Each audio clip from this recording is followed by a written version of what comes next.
Hola, ¿cómo están? Muy buenas noches, bienvenidas y bienvenidos a CNN Prime. Estamos comenzando una semana marcada por la política, por la gira del presidente Gabriel Boric a Europa y por las decisiones que se van a tomar en el Consejo Constituyente.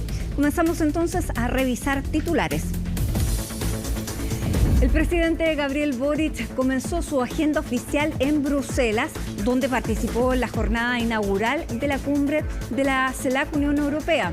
En esta oportunidad sostuvo una serie de encuentros bilaterales y manifestó su intención de impulsar un mayor nivel de acuerdo en todas las dimensiones.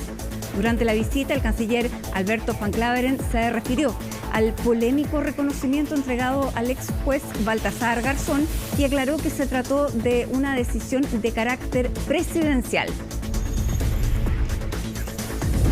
Chile Vamos sostuvo una reunión luego de los roces que generó la fallida acusación constitucional contra el ministro de Educación, en la que diputados de Bópoli votaron en contra. Durante este encuentro, los timoneles reafirmaron la voluntad de perseverar en la coalición y decidieron retomar las reuniones semanales y analizaron también la necesidad de coordinarse mejor.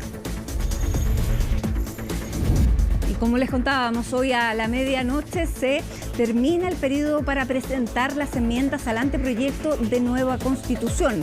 Tanto republicanos como la UDI apuestan por hacer cambios al número de parlamentarios, mientras que RN buscará un capítulo para la Defensoría de las Víctimas.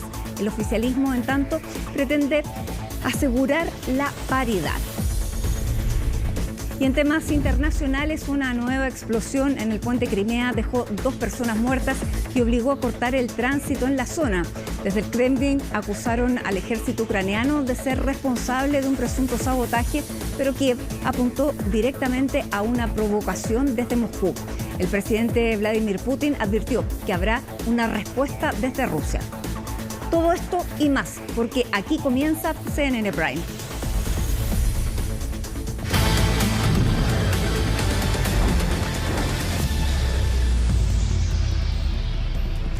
En 14 de las 16 regiones del país, los escolares volvieron a clases luego de las vacaciones de invierno y el retorno a las aulas estuvo marcado por un elemento muy importante, la mascarilla. Esto porque seguirá siendo obligatoria por lo menos hasta el 31 de agosto, fecha en la que finaliza la alerta sanitaria.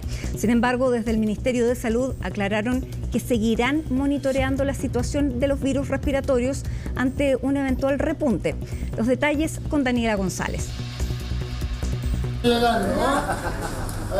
Ya es una realidad. 8 de la mañana y los escolares ya volvían a las salas de clases a enfrentar la segunda mitad del año académico. Y lo harán nuevamente con mascarilla, por lo menos hasta el 31 de agosto. A que los niños entren con mascarilla es lo ideal porque estaban contagiándose muchos niños. ¿Estabas tranquila de que estén con mascarilla? Sí, aunque ellos a veces no hacen mucho caso con la mascarilla, pero sí. Pero no les comenta, el cambiársela igual después que coman. Está bien, para mí me parece bien. Él todo el año ha estado con mascarilla, no se ha sacado la mascarilla. La mascarilla seguirá siendo obligatoria al interior de las salas de clases. En el recreo, los niños y las niñas pueden sacársela. La idea es disminuir la probabilidad de circulación del virus de la influenza, que es el más común en los escolares, sobre todo en esta época. Nosotros estamos preparados por la eventualidad de que exista un rebrote.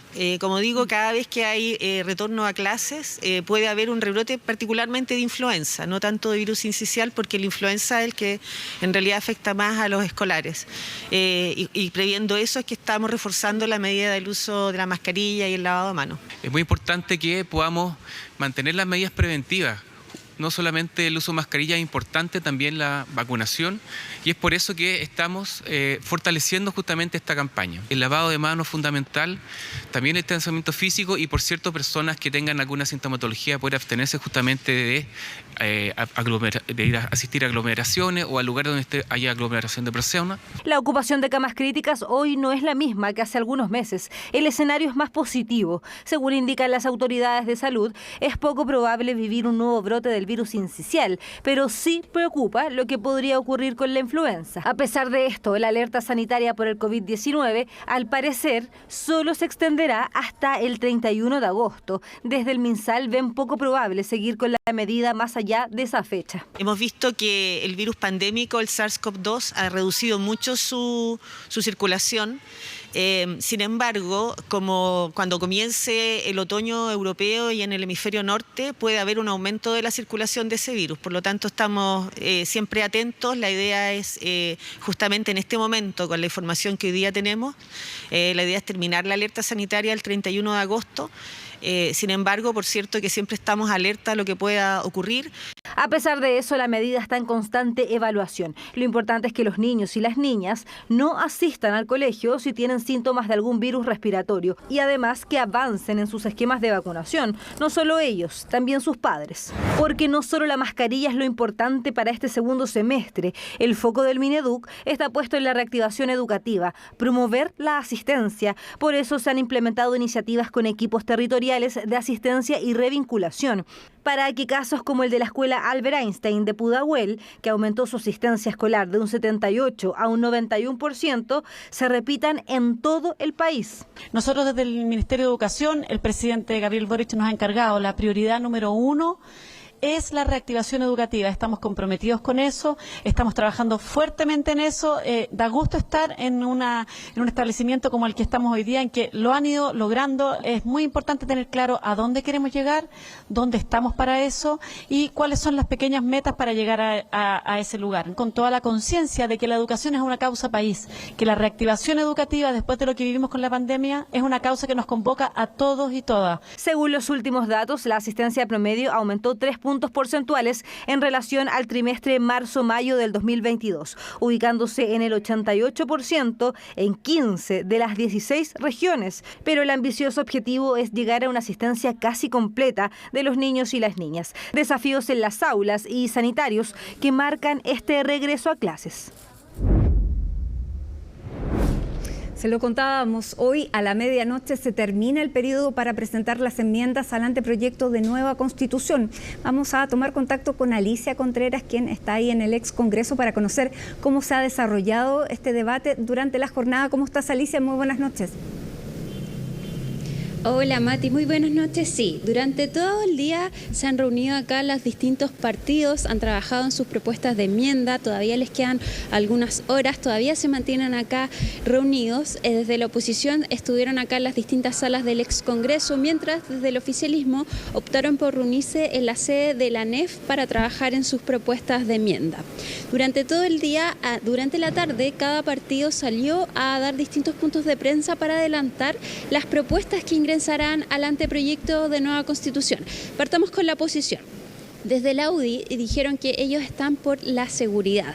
Entonces, dentro de sus medidas está, por ejemplo, robustecer la Defensoría de las Víctimas, también indemnizar a las víctimas de terrorismo, y por otra parte también ellos harán cambios al sistema político. Ellos están por modificar los distritos electorales, achicarlos. Dicen que ellos están por que cada distrito escoja entre 2 a 6 parlamentarios y por ende disminuir el número total de representantes, por lo menos en la Cámara, de 155 a 135, entre 135 y entre 150. Escuchemos las palabras del consejero de la UDI, Edmundo Eluchans. Nos interesa, por otra parte, una constitución cercana a las personas y por eso queremos que los parlamentarios, particularmente los diputados, sean personas que estén cerca de su gente. Eso requiere distritos más pequeños, distritos donde sean menor el número de diputados que se elijan, porque eso permite que haya más cercanía entre la gente, los habitantes del distrito y sus autoridades, los diputados. Eso significa que vamos a hacer un redistritaje encargándole al CERVEL que lo haga sobre la base de hacer una leve disminución del número de diputados. Bueno, en este punto vemos que hay coincidencia con republicanos, pero en general, en total, Chile Vamos y republicanos han logrado ponerse de acuerdo en todas las precisiones que se están haciendo al texto. Ese fue un tema que durante la semana pasada trascendió mucho. Se esperaba que Chile Vamos con Republicanos pudieran ingresar enmiendas en conjunto. Cada enmienda necesita de al menos 5 consejeros. Por ende, se esperaba que alguna de estas fueran firmadas por los distintos partidos, tanto Republicano, UDI, RN y Evópoli. Sin embargo, si bien en un momento se habló de 15 puntos en los que iban a tener acuerdos, ahora se habla de al menos algunos 5 que serían en torno a la libertad de salud, la inexpropiabilidad de los fondos, pero serían solo 5 temas. Ahora, ninguno de los consejeros hasta ahora se ha casado con ningún número, pero ha trascendido que serían alrededor de ese número. RN, por su parte, de hecho, todos los puntos de prensa acá de la oposición se dieron por separado. Primero salió la UDI, después RN, Republicanos fue en la mañana. Y sigamos con cada partido. Por ejemplo, RN apunta por la agenda anticorrupción. Ellos están por la muerte cívica. Ellos adelantaron este tema y es inhabilitar de los cargos públicos a todos los que estén condenados por corrupción y por delitos contra la corrupción. Escuchemos a la consejera Pilar Cuevas de RN. Como bancada de Renovación Nacional y Evópoli, en miras a las enmiendas que se terminan de incorporar ahora en la noche, tenemos 10 puntos que son los más importantes para nosotros y queremos destacarlos. En primer lugar, la agenda anticorrupción, que vamos con mayores exigencias para el ingreso al servicio público, muerte cívica a condenados por pena aflictiva por corrupción y también por terrorismo, y creación de la Agencia Anticorrupción. Los republicanos, por su parte, durante el fin de semana también adelantaron varias de sus propuestas de enmienda. Las más llamativas, por ejemplo, está disminuir el número de parlamentarios a 132. Ellos también están por cambiar el quórum de reforma constitucional a 2/3, actualmente es de 4/7. También están por eliminar la norma transitoria de paridad. Ahí hay un punto de desacuerdo, porque, por ejemplo, RN no está por eliminarla y desde el oficialismo están por seguir con la paridad y poder implementarla en el anteproyecto de nueva constitución. Habló en la mañana el consejero Luis Silva, él es delegado de bancada de los republicanos. Escuchemos lo que nos dijo. Hay varios temas que tenemos en común, hay algunos que son bastante evidentes por las discusiones que han venido aconteciendo en Chile desde hace años, como son salud, pensiones, un capítulo especial para las Fuerzas Armadas. Uno puede compartir o tener una convicción acerca de qué conviene más en determinada materia, pero cuando se trata de bajar eso a un texto hay una dificultad y el tiempo ha sido tremendamente escaso, y eso es lo que explica no solo el hecho de que nosotros como bancada, y quiero pensar que es lo que le está pasando a las otras bancadas también, estemos llegando hasta el último día para presentar esas enmiendas, sino también explica la dificultad, mejor dicho, también explica el que todavía no podamos mostrar cuáles son los textos que vamos a presentar como enmiendas conjuntas con Chile Vamos. Desde el oficialismo, por su parte, ellos están claros que van a ingresar enmiendas en conjunto de todo el oficialismo. Ellos están por proteger lo que lograron en el anteproyecto de nueva constitución. Ellos, de hecho, fueron bien críticos de las propuestas que se conocieron de los republicanos. Dijeron que es una irresponsabilidad, dijeron que tienen una visión de una constitución partisana. Y hoy día en la tarde aseguraron que ellos estarán por avanzar en los derechos sociales, avanzar en los derechos de la mujer y también los derechos humanos. Y este punto es importante porque ellos están porque los tratados internacionales estén por sobre la Constitución. Los republicanos están porque estén bajo de la Constitución. Escuchemos las palabras de Jerko Lubitich de Convergencia Social. Hemos presentado enmiendas que apuntan en la dirección de como ustedes saben, de la integración paritaria efectiva de la Cámara de Diputados y del Senado.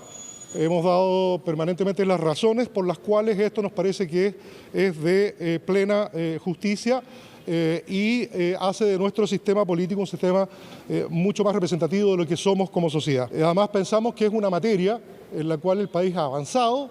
Yo creo que no es menor hacernos cargo de que este propio proceso en el que estamos involucrados está marcado por la paridad y, por lo tanto, el que tener un texto constitucional que vaya por detrás de los avances que la sociedad ha tenido en estos asuntos nos parece que es del todo inconveniente y, por lo tanto, hemos hecho propuestas que se hagan cargo a nivel constitucional del tema de la paridad en nuestro sistema político.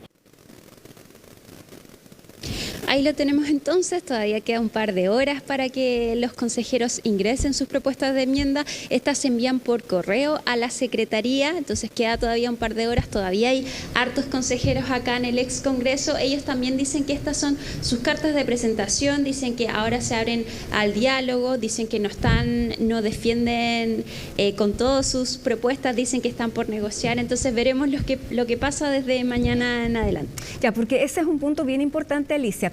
Si efectivamente estas propuestas y estas enmiendas son lo que Republicanos y Chile Vamos quiere o son cartas de negociación en un futuro para determinados artículos o determinados capítulos que quieran presentar. ¿Cómo se está leyendo eso? Precisamente eso le preguntamos, por ejemplo, a los republicanos, que son los que tienen sus propuestas más extremas, extremas en el sentido que son los que más cambian el anteproyecto de nueva Constitución, y ellos dicen, son claros en que esto es el punto de partida, desde acá empieza la negociación, entonces por ende acá se sientan a conversar y no necesariamente no se van a correr de esos puntos. Ya, porque también tienen la presión del líder de Republicanos, José Antonio Kast, que ha llamado a hacer una constitución lo más aceptable por toda la ciudadanía, que se acerque a todos, y eso era lo que estaba contenido en el anteproyecto que dejaron los expertos, y moverse de ahí demasiado generaría un riesgo de aprobación que no le haría bien ni a la candidatura de José Antonio Kast, a Republicanos, por cierto, y dejaría, claro, ahí en una duda de cuán gobernable o cuánta influencia tiene el propio Kast sobre sus propios integrantes del Partido Republicano. Exacto, de hecho, por ejemplo, la paridad es un punto bien importante. Ellos están por eliminar esta norma transitoria que se aprobó, sin embargo, José Antonio Kast ha sido bastante abierto en decir que él no tiraría el mantel por la paridad, entonces también ese es un punto de negociación. Sí, y han ido cambiando de postura también el Partido Republicano. Inicialmente no iban a tocar el tema de la defensa de la vida porque decían que en 5 meses no se podían tocar temas tan trascendentales, que muchas cosas iban a luego quedar sujetas a la ley, pero se han ido ahí corriendo las posiciones. Vamos a ver cómo sigue la discusión y si efectivamente son ahí elementos de negociación o son las posturas que en definitiva quieren que queden. Bien. Esperamos entonces hasta las 11:59, Alicia. Muchas gracias, buenas noches. Buenas noches, Mati. Diputados de RN y la UDI ingresaron ante la Fiscalía Metropolitana Centro Norte una denuncia por presuntas irregularidades en la JUNAEV. Los parlamentarios aseguraron que llegarán hasta las últimas consecuencias para esclarecer los hechos. Hemos presentado una denuncia a propósito de los hechos que conocimos la semana pasada respecto de eventuales irregularidades en el programa de alimentación de la JUNAEV. Creemos que la Fiscalía tiene todas las atribuciones y las capacidades para ir hasta las últimas consecuencias y creemos que para velar precisamente por el buen uso de los recursos públicos, por los alimentos de los niños y niñas de Chile y en particular por la probidad, nos parece que es un caso de raigambre nacional, por lo tanto nos sería muy importante que esto se dispusiera un fiscal regional al menos para su investigación. Cuando nosotros discutimos la acusación constitucional en contra del ministro Ávila, dijimos que íbamos a llegar hasta las últimas consecuencias respecto de lo que a nuestro entender sería un fraude al interior de la JUNAEV que hemos venido el día de hoy a denunciar. Los números y las cifras no son antojadizas, es la información pública que existe hasta el momento y es por eso, porque por la gravedad del caso, es que hemos venido a hacer la denuncia. En la acusación constitucional, el abogado defensor del ministro en ningún momento negó los hechos. Él lo que hizo fue señalar en reiteradas ocasiones o que no era parte del libelo o dar excusa de que no existía una supervigilancia directa por parte del ministro, pero nunca negaron los hechos. Mientras el gobierno recorre distintos lugares del país con los ministros, subsecretarios, señalando que mucha de la necesidad de la gente, se necesitan más recursos y que es necesaria una reforma tributaria, nosotros vemos como el gobierno dilapida los recursos de todos los chilenos. Y por eso estamos acá, porque no vamos a cesar un segundo en buscar las responsabilidades y hacer que los recursos, que son de todos los chilenos, se gasten bien. Seguimos avanzando en los temas. Luego de la publicación del primer informe nacional de homicidios, los alcaldes de las comunas con más asesinatos en la región metropolitana pidieron al gobierno reforzar las medidas de seguridad. De las 27 comunas que concentran la mitad de los casos, 13 están en la región metropolitana. Los detalles junto a Valentina Nieto. En menos de 24 horas, la comuna de San Bernardo fue el escenario de 2 violentos homicidios durante el fin de semana. Un hombre de 30 años y un joven de 18 fallecieron producto de disparos con solo horas de diferencia. Hechos que reflejan una realidad aún más grande no solo en esa comuna, sino también en todo el país. Vemos con preocupación como una tendencia de 10 años de alza de los homicidios requiere una medida que no sea solamente de un gobierno de turno, sino que tenga una capacidad de permanencia en el Estado. Por eso hemos tenido medidas que son de largo plazo, que dicen relación como, por ejemplo, la ley contra el crimen organizado. Alza sostenida en los asesinatos que el primer informe nacional de homicidios dejó en evidencia, y es que en los últimos 5 años la ocurrencia de este delito aumentó en casi un 50%. 27 comunas concentran la mitad de los casos, de las cuales 13 se encuentran en la región metropolitana, situación por la que los alcaldes de dichos municipios han encendido las alarmas. San Bernardo es la 6ª comuna del índice de vulnerabilidad sociodelictual y por ende uno de los territorios prioritarios a intervenir por el gobierno. Una de las mayores problemáticas que afecta a nuestra comuna es la falta de iluminación, ya que finalmente incentiva que se produzcan delitos. Solo algunos de los problemas que dicen en San Bernardo, una de las 6 comunas con mayor cantidad de homicidios, se requiere atender.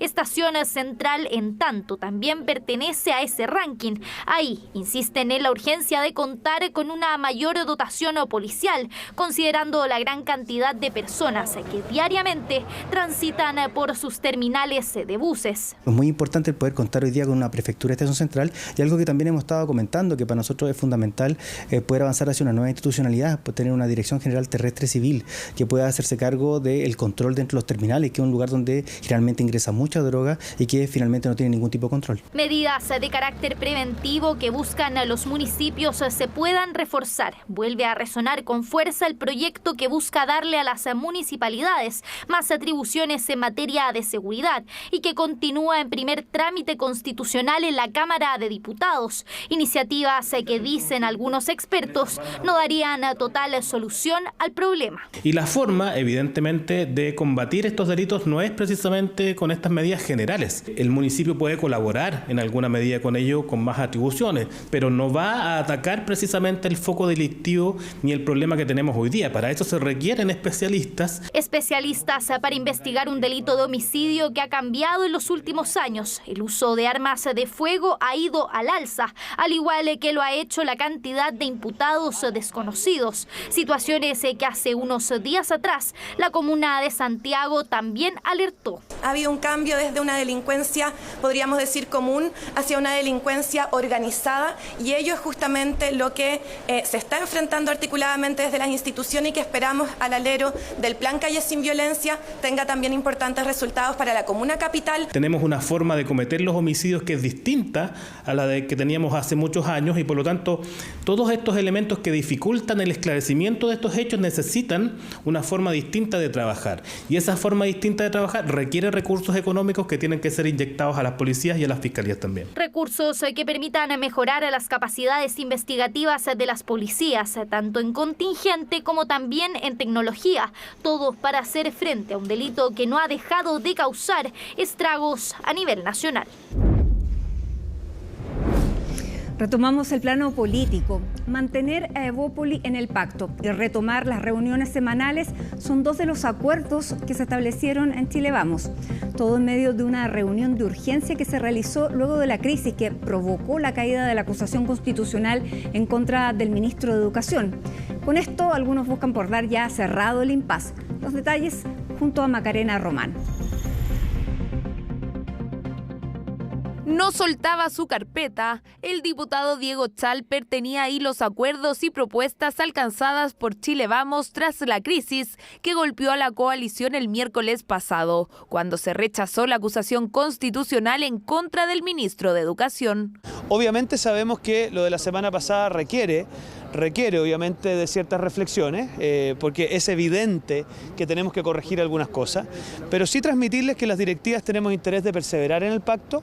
Ese fue el primer punto de los acuerdos que establecieron los líderes de Chile Vamos en el marco de una reunión de urgencia este lunes y que de paso marcará el retorno de este tipo de encuentros en el conglomerado. Esto que proviene de algunos hechos tensos y complicados derivó en algo positivo, porque acordamos una nueva forma de trabajo, acordamos hacernos cargo de nuestro rol como coalición opositora. Acordamos retomar nuestras reuniones periódicas una vez por semana, entendiendo claramente que hay que tener un efecto anticipatorio de la agenda e incorporando para mejorar la coordinación a nuestros jefes de bancada, tanto de la Cámara de Diputados como del Senado. Algo que claramente no sucedió previo a la votación de la acusación constitucional en contra del ministro Marco Antonio Ávila, donde 3 militantes de los partidos de la coalición votaron en contra del libelo. ¿Fue un golpe al interior de Chile Vamos? Sí, pero el golpe quedó subsanado el día de hoy después de francas conversaciones al interior de las distintas directivas y con eso esperamos dar por superado este impasse. Impasse que provocó las críticas directas a los líderes de Chile Vamos. Para algunos, la falta de coordinación y comunicación interna fue el inicio de la crisis. Evidentemente nosotros tenemos un déficit enorme hoy día de conversación en la interna. Nosotros siempre tuvimos como Chile Vamos, yo soy fundador de Chile Vamos, encuentros todos los lunes, ¿verdad?, entre los presidentes, los secretarios generales y coordinación en general en las bancadas. ¿Y debería entonces haber un cambio de los líderes de cada partido de Chile Vamos? Al menos debiese haber una reflexión. Tenga la tranquilidad que con la misma consistencia y coherencia vamos a enfrentar esta coyuntura porque el gobierno de Chile lo está haciendo tan mal que no tenemos tiempo para profundizar en lo que nos divide, sino que tenemos que trabajar intensamente en lo que nos une. En la UDI, en tanto, creen que la crisis es responsabilidad compartida. A ver, yo creo que lo que pasó con Evópolis la semana pasada fue un traspié que hoy día eso es básicamente por falta de comunicación de Chile Vamos en general. Y decirle a todos que los liderazgos de cada uno de los partidos se ven cada 2 años y se van cambiando o se van manteniendo. Eso es algo que le corresponde a cada uno de los partidos de Chile Vamos. Capítulo cerrado para algunos que ven el vaso medio lleno, porque servirá, según ellos, para coordinarse ante nuevas votaciones en el Congreso. Sin duda que una de las lecciones aprendidas es cómo reforzamos y mejoramos la coordinación interna a través de Chile Vamos, y para eso necesitamos tomarnos el tiempo que sea necesario, conversar los temas, llegar a consensos, llegar a acuerdos. Por ahora, parte del acuerdo es construir una estrategia común ante el proceso constitucional, preparar las próximas elecciones, reforzar el trabajo del equipo técnico en materias de contingencia y, por el momento, mantener el camino separado con el Partido Republicano. En entrevista con Tolerancia Cero, el fiscal nacional Ángel Valencia aseguró que las investigaciones de oficio por el caso Convenios se abrieron luego de detectar hechos con carácter delictivo. Además, detalló que uno de los denominadores comunes es la corta experiencia de las fundaciones que se adjudicaron los contratos. La nota es de Estefanía Bustamante. No será cargo personalmente, pero sí está al tanto de todas las diligencias que lleva adelante el Ministerio Público por el caso Convenios. En entrevista con Tolerancia Cero, el fiscal nacional detalló los motivos que llevaron a investigar de oficio los millonarios convenios adjudicados por fundaciones. En cada uno de los casos en los cuales los fiscales han iniciado investigaciones de oficio, lo han hecho porque existen hechos que revisten caracteres de delito. Ahora bien, ¿de qué delito en particular? Si hay un delito y de qué delito en particular lo podrá establecer en definitiva la investigación. Investigación que se ha desplegado hasta ahora en 9 regiones, algunas por denuncias recibidas y otras por iniciativa del Ministerio Público ante los antecedentes que, según Valencia, todavía tienen apariencia de ilegalidad. Cuando hay investigaciones, personas que puedan estar imputadas o eventualmente formalizadas, y hay varias regiones y esto puede salpicar a distintos partidos, lo importante es que se llegue hasta el final, sin defensas corporativas, caiga quien caiga, pero al mismo tiempo respetar el debido proceso de las investigaciones. Proceso del que todavía no hay certeza sobre posibles formalizaciones. Por ahora la Fiscalía ha detectado denominadores comunes en la indagatoria que envuelve a casi una veintena de organizaciones. El poco tiempo de vigencia al momento de firmar convenios es uno de los elementos que levanta sospechas. Son de creación muy reciente, muy cercana a la de la celebración de los contratos, que los dineros hayan sido asignados valiéndose de glosas o de posibilidades especialmente concedidas a la autoridad, que la sustraen de una serie de controles administrativos. Un espacio donde se detectó que no había mucho control sobre los contratos directos entre fundaciones y entidades estatales. Por eso la investigación se prevé de largo aliento, más allá de un año, al tratarse de posibles delitos de corrupción. El fin de estos recursos no está determinado, no está esclarecido si es para enriquecimiento personal, y eso creo que la Fiscalía tiene una responsabilidad tremenda de poder hacerlo con la rapidez que se requiere. Por supuesto, nosotros vamos a confiar en la acción de la justicia, y lo que corresponde ahora es que esos delitos sean probados en la investigación judicial y los responsables de cometer delitos paguen con lo que corresponde, incluso vayan a la cárcel. En eso no puede ninguna contemplación. Los avances de la investigación en Fiscalía además serán analizados por un grupo de abogados del Consejo de Defensa del Estado, quienes analizarán los documentos de las indagatorias en 9 regiones del país. La Fiscalía es el ente persecutor. Luego lo que sucede es que la justicia, recabando los antecedentes que presenta el ente persecutor o que puedan disponer otras personas jurídicas, ¿no?, pueda determinar si es que finalmente se configura o no el delito. En el caso Democracia Viva, el equipo jurídico de la UDI solicitó el levantamiento del secreto bancario de la diputada Catalina Pérez, Daniel Andrade y la propia fundación, así trazar los 426 millones de pesos adjudicados. Hay que dejar que los poderes puedan funcionar de manera paralela. Hoy día, desde la Cámara de Diputados, la UDI ha hecho su rol de fiscalizador, pero hoy día la justicia tendrá que determinar quién robó, quién no robó, y si hay delito o no hay delito. Tras un encuentro de coordinación, el fiscal nacional ordenó a sus pares regionales realizar las diligencias necesarias para la uniformidad de la investigación. También descartó otra vez tomar personalmente la indagatoria. Bueno, vamos a cambiar de tema, pero se registró mientras estaba tolerancia cero al aire. Anoche a las 23:05 se registró un sismo magnitud 6.6 con epicentro en Argentina, pero que se percibió en varias regiones de Chile. Fue el tercer movimiento telúrico registrado en menos de una semana en nuestro país. ¿Existe alguna relación entre ellos? ¿Son señales para otro de mayor intensidad? Javiera Albornoz nos cuenta.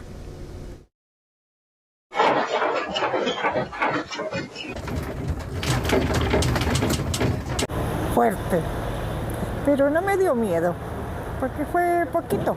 Primero fue despacio y después como que no iba a pasar nada y vino fuerte. Y estábamos acostados, estaba con mi sobrino acostado yo y empezó despacito y después empezó demasiado fuerte. A algunos los asustó y sobre la misma incluso los hizo levantarse. Fue el sismo de magnitud 6,6 con epicentro en territorio argentino, a 52 kilómetros al noroeste de Lonquimay. Evento telúrico que fue percibido entre las regiones de Valparaíso a Los Lagos. Particularmente aquí en la región de la Araucanía, las intensidades máximas que reportaron los municipios estuvieron en el orden de la intensidad 6. Sin embargo, no se notificó ocurrencia de afectación, tampoco emergencia.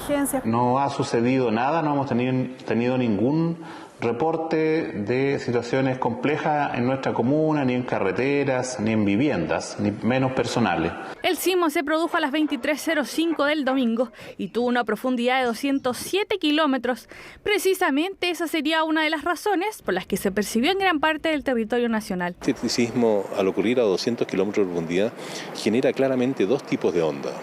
Una onda P inicial, que produce un movimiento un poco más bajo, de menor amplitud, y posteriormente una onda S que viaja un poco más lento, así que depende de dónde esté uno ubicado, se va a sentir mucho más tarde. La corteza ya tiene una temperatura y tiene propiedades minerales distintas de la corteza que está más arriba, ¿ya? Y eso es lo que hace que las ondas se propaguen con mayor facilidad, hay menos resistencia. Por eso que fue ampliamente sentido. Las ondas cuando van viajando hacia la superficie viajan de una manera parecida, afectando de manera similar a muchos lugares al mismo tiempo. El 9 de julio se registró un sismo de magnitud 5,6 al norte de Farellones y esa misma semana uno de 4,3 en Melipilla. Por eso el más reciente lleva la pregunta: ¿hay alguna relación entre ellos? Es producto del mismo proceso, el proceso de subducción de la placa de Nazca bajo la placa sudamericana, y estos dos sismos que se han sentido en la zona central son producto de resquebrajamiento al interior de la placa, y los dos corresponden a un fenómeno muy parecido que ocurre al interior de la placa de Nazca, que es subducta. La única relación que hay es que son todos parte del proceso tectónico en el cual nosotros estamos habitando. Pero ninguno tiene relación que uno provoque a otro o que uno genere el otro. Tampoco son un predictor de absolutamente nada, porque la verdad es que solamente obedecen a lo que los produjo, nada más. Y además tampoco tenemos al día de hoy cómo predecir si es que una secuencia de sismos va a terminar en otra cosa más grande.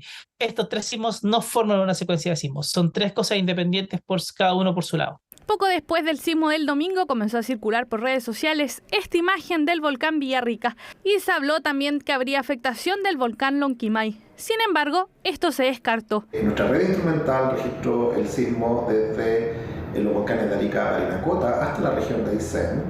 Sin embargo, no se ha registrado ninguna activación o respuesta de los sistemas volcánicos posterior a este evento.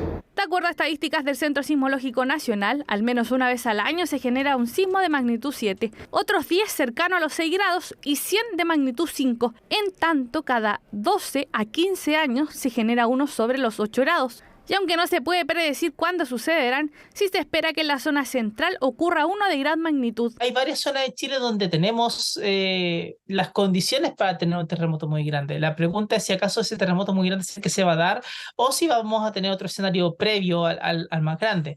No hay forma de saberlo. Uno de los lugares donde estamos esperando un terremoto muy grande es la zona central de Chile. Misma alerta ocurre para la falla de San Ramón. Aunque se tienen nulos datos de eventos en la zona, investigadores de la Universidad de los Andes simularon lo que podría ocurrir. Este sismo, por sus características de duración e intensidad, afectaría más a estructuras de frecuencias más bajas, de estructuras un poquito más rígidas, que son los edificios bajos de 10 pisos. Sería un sismo muy superficial, muy cercano a nosotros. Por lo tanto, no alcanzan a propagarse suficientemente las ondas P antes de que lleguen detrás las ondas S. Temblores que nos recuerdan que estamos en un país sísmico y que nos alertan de la necesidad de estar preparados frente a eventos que sean de mayor magnitud. Cambiamos de movimiento al movimiento político. Que el Frente Amplio sea un solo partido es la reflexión que se instaló tras el Congreso de Convergencia Social, uno de los integrantes del bloque oficialista. Una idea que llega en medio del complejo escenario que enfrenta Revolución Democrática, partido Frente Amplista, por el caso Convenios. Los detalles junto a Belén Saldías. Con distancia, todavía observa el Frente Amplio la invitación que hizo el presidente Gabriel Boric a avanzar desde el bloque hacia un solo partido. Distancia que pareciera atenuarse. Al menos así se interpreta el llamado de Convergencia Social a toda la militancia del Frente Amplio a construir la máxima unidad política y generar las condiciones para lograr un partido único.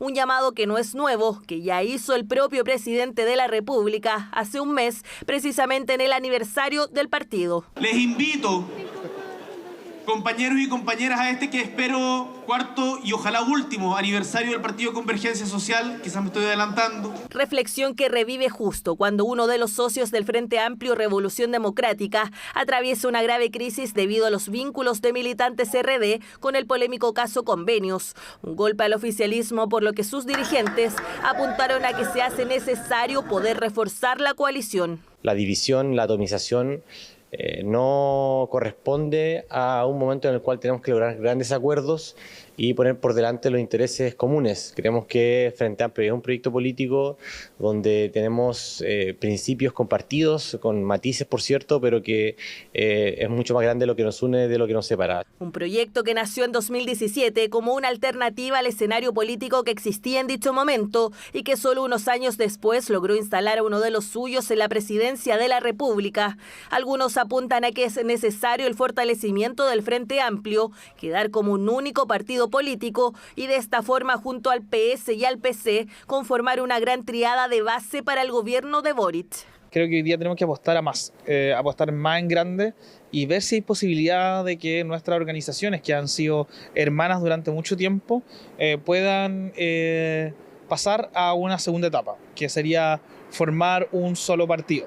Pero eso es algo que está en discusión en nuestras bases. No va a ser una discusión sencilla ni fácil y queremos darla con mucha responsabilidad. Otros miembros de la coalición valoraron la instancia que espera liderar Convergencia Social. Sin embargo, apuntaron a que este liderazgo debe ser real. Valoro la decisión que tomó Convergencia Social, creo que va en la dirección correcta. Nosotros lo hemos venido señalando hace un tiempo. Es muy importante poder avanzar en la idea de crear un solo partido del Frente Amplio y espero que Convergencia Social no solo sume su voluntad de liderar el proceso, sino que también la generosidad, la capacidad y la voluntad que requiere avanzar, sobre todo en este contexto. Disposición que habría en gran parte del conglomerado. Sin embargo, al menos desde Revolución Democrática creen que no es el momento para hacerlo, algo que podrían definir una vez que se concreten las elecciones del Consejo Político del partido. Nosotros definimos estar abiertos y disponibles a esa discusión de partido del Frente Amplio, pero al menos el 2023 no.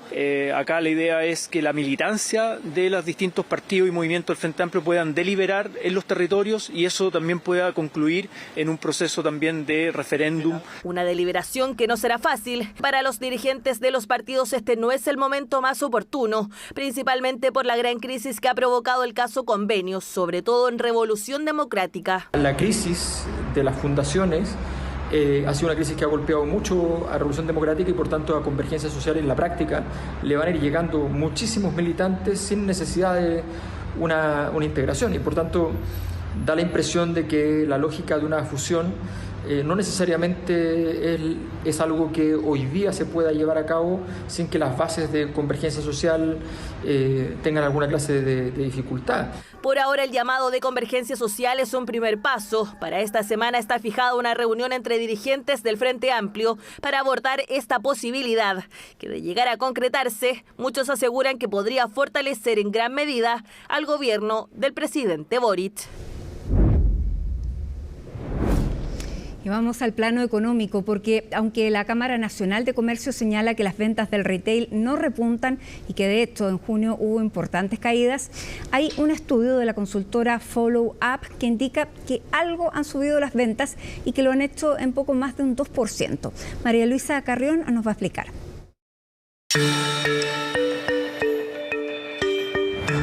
Sabemos que el comercio ha vivido tiempos difíciles y así lo han demostrado todas las cifras. Sin embargo, un estudio de Follow Up demostró que durante el primer semestre, al menos la categoría de ropa en los outlets subió sus ventas. Y lo habría hecho en poco más de un 15% al comparar el primer semestre del año pasado con este. Según el estudio de la consultora, es la categoría que experimentó la mayor variación en el indicador de ventas. Por eso fuimos hasta Quilicura para saber por qué los outlets atraen tanto a los consumidores. Ir a una tienda de marca en una tienda, no sé, de mall versus un outlet, sí, uno ve la diferencia. Sí, de todas maneras. Conviene de todas maneras antes de comprar una tienda comercial, que es carísimo. Como en todo lugar, pues hay ofertas buenas, convenientes, aunque lo que nosotros hacemos es cotizar un poco. Es que claro, esa siempre es la clave, cotizar antes de comprar. En los outlets aseguran que las ofertas incluso pueden llegar hasta un 70%. Para buena suerte nuestra, en el outlet nos ha ido muy bien. Cerramos un primer semestre con muy buenos números. Estamos creciendo más de 24% en venta. El flujo ha aumentado más de un 30% y el ticket promedio también ha aumentado. Vemos que en tiempos de recesión, donde la gente tiene menos disponible, sigue buscando las marcas y busca descuentos. Y de hecho, sobre todo en las últimas semanas, hemos visto un aumento en el flujo de público durante las vacaciones de invierno y también en ventas, sobre todo lo que es ropa outdoor y vestuario deportivo.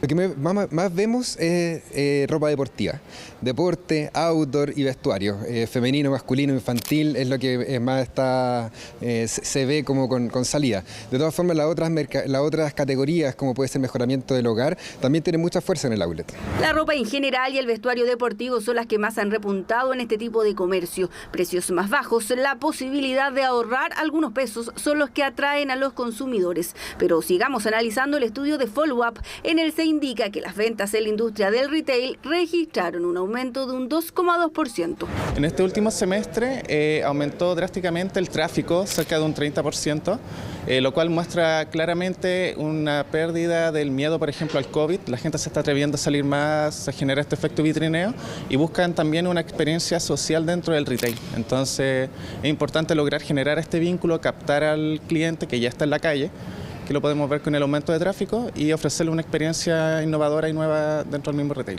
Entonces, ¿cuáles son los factores que entran a jugar en estos números? Tenemos por un lado que el tráfico de personas aumentó. Sin embargo, la tasa de conversión no logra repuntar, es decir, las ventas ya no se concretan como antes. Si esta estaba por sobre el 18% en 2022, este año está 3 puntos porcentuales por debajo. Así, aumentó el vitrineo, lo que hace que este último punto no vaya al alza, aunque no solo en los outlets ha notado el incremento de las ventas, también en el canal tradicional. De acuerdo a los datos de Apumanque, efectivamente se produjo un aumento en las visitas durante el primer semestre de este año, superando en un 16% el mismo periodo del año anterior. Respecto a las ventas, estas también reflejan un aumento sobre el 10%. Cuando analizamos las ventas por categorías en Apumanque del primer semestre, destaca el crecimiento sostenido que muestran los servicios de alimentación, calzado y cuidado personal, creciendo con cifras sobre el 15% respecto al mismo periodo del año anterior. De hecho, el ítem cuidado personal también es destacado en el estudio y la variación es la misma que en el centro comercial capitalino, un 15% al comparar el primer semestre de 2022 y 2023. En tercer lugar se encuentra la categoría carteras y bolsos con un aumento de más de un 12%. Sin embargo, la cifra global es contrastada por la Cámara Nacional de Comercio. El termómetro semanal de ventas del retail que hacemos en la Cámara Nacional de Comercio, si bien vemos que enero y febrero hubo mejores resultados en lo que es tiendas especializadas, vemos después caídas más profundas en el resto del semestre, cerrando de hecho los 6 primeros meses del año con una caída real de 10,3%, lo que son las tiendas especializadas, donde son principalmente las categorías especializadas en bienes durables las que tienen caídas más profundas. ¿Qué espera el comercio? Un segundo semestre donde el Día del Niño y la Navidad impulsen al alza las ventas, que logre estabilizarse el sector y que el indicador de tráfico de visitantes, que ha ido aumentando, aseguran desde principios de año, logre equipararse y hacerle el peso al de conversión para que las ventas se concreten. Este lunes fue la primera jornada del presidente Gabriel Boric en la cumbre de la CELAC Unión Europea que se realiza en Bruselas. El mandatario aseguró que las expectativas están puestas en fortalecer las relaciones entre Chile y los países del viejo continente. El mandatario expondrá mañana en la cumbre y los detalles los revisamos junto a Ivo Goit. Con las manos en la espalda desfiló por la alfombra roja de la CELAC Unión Europea el presidente de la República, Gabriel Boric. Primero saludó a Ursula von der Leyen y con un afectuoso abrazo a Pedro Sánchez, a quien visitó hace pocos días. Antes de ingresar para un segundo, para tocar la bandera de Chile y una vez dentro del plenario, saludos múltiples y revisión de los últimos detalles para comenzar su participación en la cumbre. Lo que espero de la cumbre es que países que tenemos valores compartidos, vamos a fortalecer nuestras relaciones en un mundo que está cambiando muy vertiginosamente y nosotros desde Chile por lo menos vamos a impulsar un mayor nivel de acuerdo en todas las dimensiones, no solamente comercial y económica, sino también política y social. Temas que deberían ser centrales en su intervención, que será este martes y de los cuales pudo conversar en las bilaterales que sostuvo durante el día. We want to know how the situation in Haiti is going on right now. As you know, we have 190,000 Haitians in Chile. After a difficult time, I think we have been doing great advances in the integration of the Haitian community. Bilateral con el primer ministro de Haití, Ariel Henry, donde se habló de cooperación e integración y donde se acordó ayudar con entrenamiento a la policía haitiana, pero también hubo momentos más distendidos. In political discussions in Chile, from right to left, always politicians use Finland as an example. So we are big admirers of what you've done. We wish we can cooperate and strengthen our bonds with Europe and especially with Finland. Con el jefe de gobierno de Finlandia, Petteri Orpo, profundizaron en temas como la participación de ambos países en el Consejo de Derechos Humanos y cooperación en innovación, ciencia y tecnología. Fueron en total 7 reuniones en una sola jornada las que tuvo el presidente. Primer día de la CELAC-UE, que tuvo una ratificación importante por parte del nuevo presidente del Consejo de la Unión Europea. A lo largo de estos 6 meses de presidencia española vamos a tener 2 momentos muy importantes también en lo que representa este estrechamiento de los lazos entre América Latina y el Caribe, y es la firma del acuerdo de modernización entre Chile y la Unión Europea, y también esperemos de México con la Unión Europea. Al menos que podamos dar pasos para que esta firma entre el Mercosur y la Unión Europea pueda ser una realidad más pronto que tarde. En la delegación chilena valoraron la agitada jornada de este lunes y ya proyectan lo que será la del martes, ese día en que el presidente Boric interviene ante el Pleno. Va a ser una intervención corta, pero donde obviamente el presidente va a señalar sus prioridades y la visión que tenemos de la relación entre América Latina y el Caribe y la Unión Europea. Y así culmina entonces la primera jornada del presidente de la República, Gabriel Boric, y la delegación chilena en la CELAC Unión Europea 2023, con las expectativas arriba de lo que va a ser el discurso del presidente durante este día martes, para terminar y ya partir a Suiza y así seguir su gira europea. Desde el edificio Europa, lugar donde se realiza la CELAC Unión Europea 2023, fue el trabajo de Claudio Ahumada. En las imágenes, Ivo Goit, CNN Chile.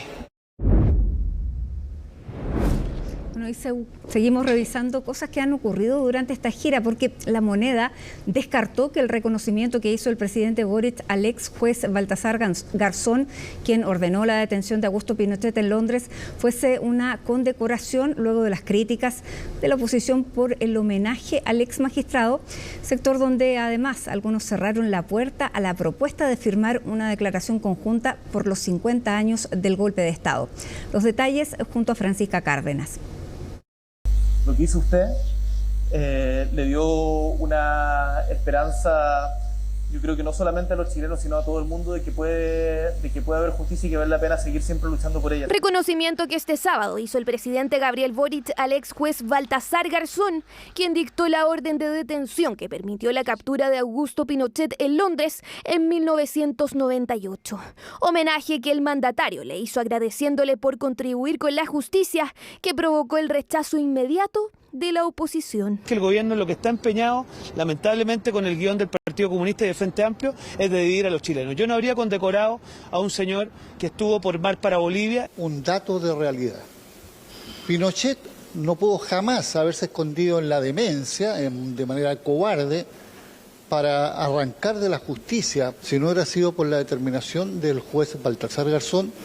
Críticas al presidente Boric, donde le cuestionan además que agradeciera en nombre del pueblo de Chile a un ex magistrado que fue inhabilitado por 11 años en su país para ejercer como juez y por haber apoyado la defensa de Bolivia por la demanda marítima ante nuestro país. El gesto incluyó además la entrega de una medalla. Tiene que actuar como presidente y no como un activista de barrio, como lo hemos visto en las últimas declaraciones, especialmente cuando declara al señor Garzón como una persona sujeta de un premio de Chile cuando él ha estado en contra de los intereses de Chile. Pero digamos las cosas con franqueza, el problema de la derecha no es que haya hasta lo de Bolivia, ni es que lo que haya dicho de lo otro, sino que simplemente la derecha no lo quiere porque ha dictado la orden de detención contra Pinochet, pues. Gesto presidencial en medio de la gira por Europa que tuvo incluso otras consecuencias, ya que una vez que se le otorga el reconocimiento a Garzón, trascendió que dentro de La Moneda hubo incomodidad por el pasado del abogado. Incluso en la oposición evalúan oficiar al Ministerio de Relaciones Exteriores para conocer el alcance del acto. Fue por su trabajo en términos de luchar contra la impunidad. En ningún momento se condecoró a Baltasar Garzón. Es una decisión presidencial, obviamente, y yo como ministro de Relaciones Exteriores y parte del gabinete, obviamente, respeto. Gira del presidente que ha estado marcada además por el anuncio de su propuesta para los 50 años del golpe de Estado, una invitación a todo el arco político a firmar una declaración conjunta que respete varios principios como la no repetición y la condena a las violaciones de los derechos humanos. En la oposición no están disponibles para firmar un compromiso sin el contexto previo al golpe y sus consecuencias. Tirar muchos fuegos artificiales con el anuncio de que se va a hacer esto, pero ese no era el camino. No tenemos la intención de firmar una carta que sea impuesta. Poner excusas para no reconocer la responsabilidad política que ellos tienen en el golpe de Estado. El golpe de Estado lo hicieron militares, es cierto, ellos fueron el brazo ejecutor. Pero el brazo político, quien avaló el golpe de Estado, quien lo promovió, fue la derecha en Chile. Algunos incluso condicionan su firma, asegurando que estarían dispuestos a suscribir el compromiso solo si se reconoce que hubo violencia previa. La idea de La Moneda es que todos los sectores firmen en democracia y que quien justifica hoy el golpe de Estado no lo haga en un futuro. El llamado que hace el presidente es una invitación. No es una obligación, pero esperaríamos que todos y todas se sientan convocados en pleno siglo XXI a tener una condena transversal y sin miramiento al golpe de Estado y a la violación de los derechos humanos. Un consenso que no será fácil para el gobierno, teniendo en cuenta además que las organizaciones de derechos humanos han puesto también sus condiciones, las que generaron la renuncia de Patricio Fernández y que la UDI no participe de los actos conmemorativos que se avecinan. Esta carta fue anunciada en la reunión que sostuvimos con él. Nos parece que esa carta efectivamente es un mínimo de democracia, es un mínimo de un gesto republicano. Ahora bien, esto no quiere decir que la UDI o RN sean parte de esta conmemoración. Una fecha que sigue marcando las diferencias en el mundo político, donde peligran las firmas. Al ser consultado el presidente Boric sobre si existían consensos mínimos, señaló que eso está por verse. La Bolsa de Santiago vive uno de sus mejores momentos. Luego de años cayendo, este 2023 ha subido un 17% y las proyecciones indican que seguirá en esta racha. Orlando Silva nos explica por qué y cómo se puede invertir de manera simple en acciones locales.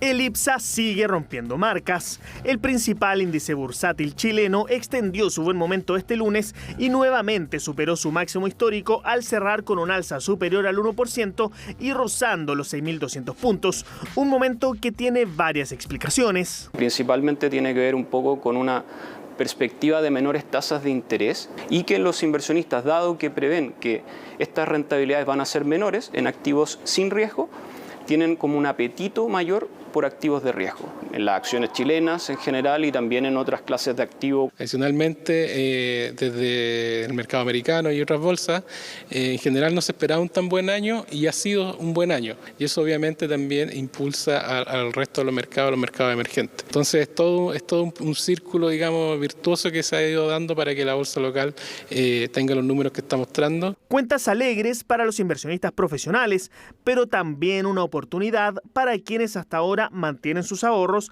en otro tipo de instrumentos para protegerse de la inflación, los que ahora irán disminuyendo sus rentabilidades. Vamos a empezar a ver recortes de tasas de interés y esos depósitos a plazo o esas inversiones un poco más tradicionales, que en los últimos meses han venido teniendo una tasa de interés competitiva, de a poco van a empezar también a ajustarse y a bajar su tasa de interés.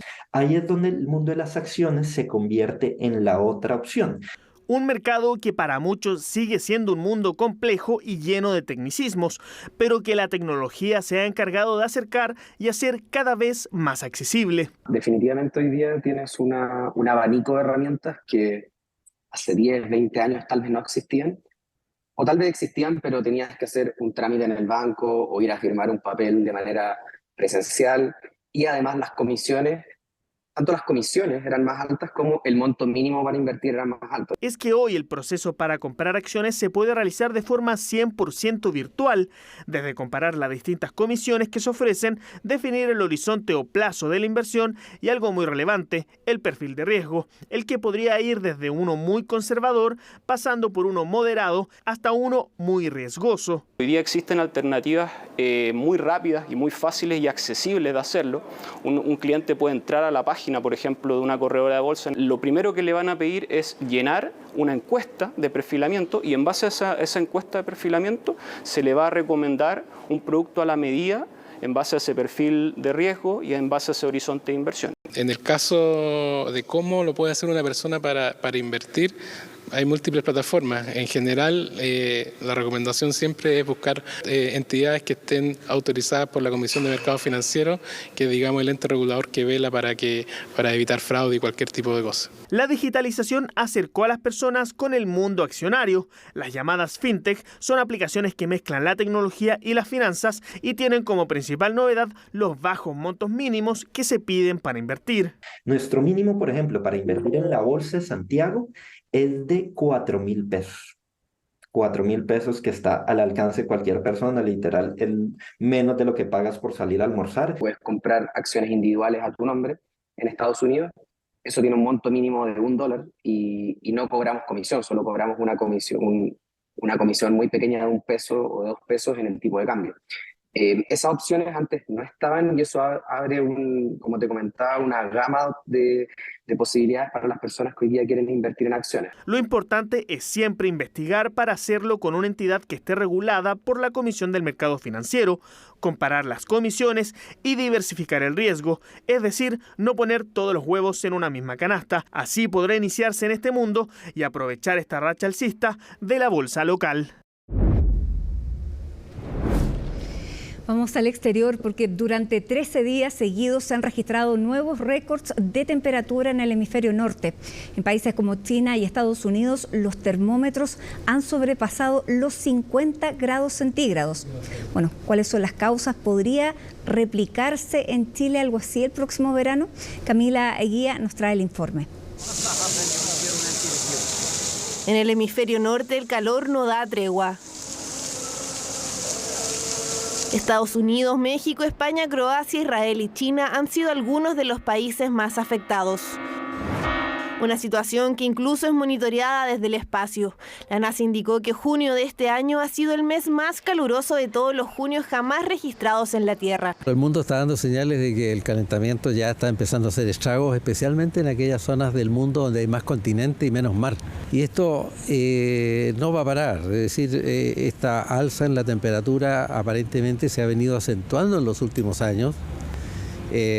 Por lo que podemos pensar que el calentamiento global se va acelerando. Temperaturas extremas que según la Organización Meteorológica Mundial ha llegado a los 54 grados en el Valle de la Muerte en Estados Unidos y a 52 en China.